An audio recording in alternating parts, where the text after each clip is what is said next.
তো সবাই কেমন আছো? আশা করি সবাই খুব ভালো আছো।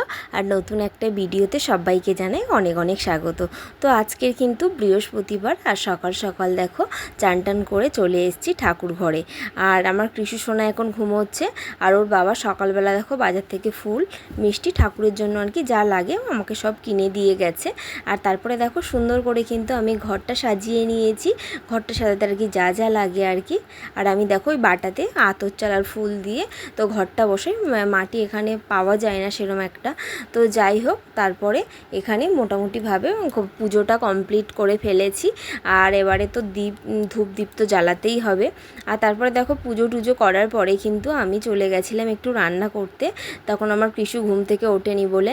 তো আজকে রান্না করেছিলাম কড়াই আলু ভাজা, তার সাথে করেছিলাম ঝিঙে আলু পোস্ত, আর তার সাথে করেছিলাম মুগের ডাল। আর তারপরে দেখো আমার কৃষ উঠে গেছে, আর কৃষ উঠে বললো আজকে আমি কলা খাবো।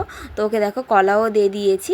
আর তারপরে দেখো একটু দুষ্টু দিদির বাড়িতে ঘুরতে গেছিলো, ঘুরে এসে ও দুপুরবেলা ভাত খেয়ে নিয়েছে। তো আজকের ভিডিওটা এইটুকু। ভালো লাগলো অবশ্যই লাইক